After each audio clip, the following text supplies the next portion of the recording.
आज किचन में कुछ ऐसा बन रहा है जो कि बहुत यम्मी बहुत मज़ेदार होगा। घंटों जो आपको पकाना पड़ता है ना, उससे जान छूट जाएगी। घंटों पकाएँ फिर उसको घोटा लगाएँ। तो आज मज़ेदार पालक की रेसिपी के साथ बिस्मिल्लाहिर्रहमानिर्रहीम अस्सलाम वालेकुम। रेसिपी किस किचन में आज बन रही है ये रेसिपी। इसके लिए सबसे पहले आपने घी लेना है। अच्छा, देसी घी लिया है 2 टेबलस्पून भर कर। उसके अंदर आपने शामिल कर देना है 4 से 5 हरी मिर्चों को चॉप्ड करके छोटा-छोटा काट लीजिएगा और इसके अंदर शामिल कर दीजिएगा। साथ में आपने 1 टेबलस्पून इसके अंदर सफ़ेद ज़ीरा शामिल करना है और 1 से 2 मिनट इसको कुक करना है, जब तक कि थोड़ी-सी जो इनका कलर चेंज नहीं हो जाता और थोड़ी-सी कड़कड़ाने की आवाज़ आपको सुनाई नहीं देती। आपने मिर्चों को पकाना है सिर्फ़ और सिर्फ़ 1 से 2 मिनट पे। साथ ही आपने जो है इसके अंदर 8 से 9 जवे जो है लहसुन के शामिल कर देने हैं। उसके बाद आपने लहसुन को भी इसके साथ भून लेना है। लहसुन से जो खुशबू पैदा होगी और साथ में जो टेस्ट डेवलप होगा ना, वो लाजवाब कर देगा पालक की इस रेसिपी को। उसके बाद आपने जो है इसको 1 से 2 मिनट कुक करना है। साथ में ही फिर आपने प्याज़ ऐड कर देने हैं। अच्छा, प्याज़ जो है एक बड़े साइज़ का प्याज़ था और उसको मैंने फाइनली चॉप्ड करके इसके अंदर शामिल कर दिया है। प्याज़ को इसके साथ भून लेंगे और प्याज़ के कलर जो है वो बस थोड़ा-सा इसका लाइट गोल्डन होने का वेट करेंगे, जब तक इसका पानी ड्राई ना हो जाए। और पानी ड्राई होते ही जैसे ही थोड़ा-सा कलर चेंज होता है, जब तक मैं आपको बता दूँ कि मैंने ली है पालक और पालक को मैंने उबाल लिया है। सिंपली मैंने 2 गड्डी पालक ली थी और उसको सिंपली साफ़ करके मैंने उसको अच्छे से वॉश करके और उसके बाद पानी में चढ़ाकर इसको थोड़ा-सा नमक डालकर बॉयल कर लिया। और बॉयल करने के बाद 1 से 2 मिनट मैंने इसे ब्लेंडर में डाला है, ताकि थोड़ा-सा ये इसका फ़ाइन सा पेस्ट बन जाए। इससे टेस्ट भी बहुत अच्छा आता है और इसकी लुक के साथ-साथ बहुत अच्छी बनती है। सो आप 1-2 दफ़ा जो है इसे ग्राइंडर में या ब्लेंडर में चला लीजिएगा। ये तकरीबन 2 गड्डी थी। उसके बाद ये देख सकते हैं जैसे प्याज़ थोड़ा-सा लाइट गोल्डन हुआ, तभी मैंने इसके अंदर ये जो पालक है ना उबली हुई, वो इसके अंदर शामिल कर दी है।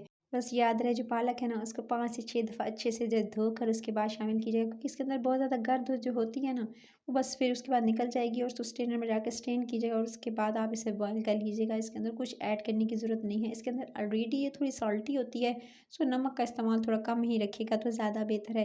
अच्छा, इसको पकने देंगे जब तक कि इसको 2 से 3 मिनट गुज़र जाएँगे, तभी इसके अंदर आप मसाले शामिल करेंगे। अच्छा, टमाटर वगैरह इसके अंदर नहीं जाएगा। आपने 1 टीस्पून इसके अंदर चिली फ्लेक्स, कुटी हुई लाल मिर्च डालनी है, साथ में सॉल्ट और नमक ऐड करना है। तकरीबन 1 टीस्पून इसके अंदर ऐड कर दीजिएगा। साथ में ग्राउंड जो कोरिएंडर होता है यानी साबित धनिया जो है, वो तकरीबन 1 टीस्पून इसके अंदर ऐड करना है। बस इतने ही मसाले इसके अंदर जाएँगे। अगर आपको मिर्चें कम लगें तो इसके अंदर आप या तो रेड मिर्चें जो हैं वो ऐड कर सकते हैं, लेकिन मैं प्रेफ़र करूँगी कि आप जो है इसके अंदर सिर्फ़ कुटी लाल मिर्चें और हरी मिर्चों से काम चलाएँगे ना, तो बहुत टेस्टी बनेगा। अच्छा जी, पालक को आपने पकाना है मसाले के साथ। ये देख सकते हैं काफ़ी हद तक इसका पानी जो था ना वो ड्राई हो चुका था। 4 से 5 मिनट इसको अच्छे से कुक किया है मीडियम फ्लेम पर। मीडियम फ्लेम पर कुक करने के बाद अब आप इसके अंदर जो बारी आती है ना, वो है दही की। अच्छा, दही इसके अंदर आपने जो है वो ऐड करना है आधा कप दही। दही ऐड कर देंगे लेकिन टमाटर स्किप करेंगे। दही से जो फ्लेवर आएगा ना, वो तो कमाल का होगा। अच्छा, इसको बनाकर आप स्टोर करके भी रख सकते हैं। पालक को सिंपली आप बनाएँ, लेकिन दही के बगैर बनाकर अच्छे से मसाले के साथ स्टोर कर लें, तो आप जो है इसी तरह से साग की रेसिपी को भी आप बना के रख सकते हैं और इसी तरह स्टोर कर लीजिएगा, तो आप जो है महीनों चला सकते हैं। अगर गर्मियाँ आ रही हैं तो आप गर्मियों में अगर लास्ट के यानी फरवरी वगैरह में आप इस तरह से साग या पालक को बना के रख लें, लेकिन दही वगैरह ऐड मत कीजिएगा। सो आप इसे गर्मियों में भी इंजॉय कर सकते हैं, लेकिन फ्रीज़र के अंदर रखना है।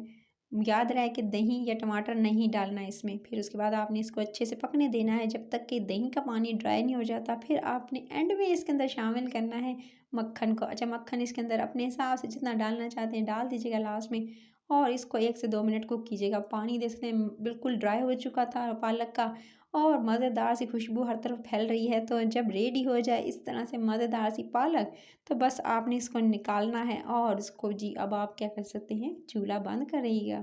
चूल्हा बंद करेंगे और आपने इसको सर्व करना है।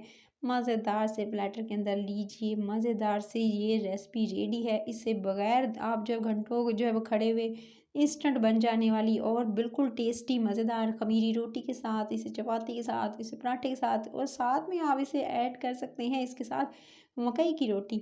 सो आप जो है इस तरह मक्खन रख के इसे एंजॉय कीजिएगा सब्जियों के साथ, रायते के साथ। तो अपना ख्याल रखिएगा। साथ ही साथ रेसिपी करिए, इस चैनल को सब्सक्राइब, वीडियो को लाइक और शेयर करना है, लाल बटन दबा के सब्सक्राइब कर लीजिएगा अगर वीडियो अच्छी लगी है, क्योंकि नेक्स्ट वीडियोस बहुत मज़े मज़े की आने वाली हैं। सो आपने जुड़े रहना है रेसिपी करिए किचन के साथ। अगर तो अभी लाइक और शेयर और सब्सक्राइब कर लें। अपना ख्याल रखें। Till then next video, take care.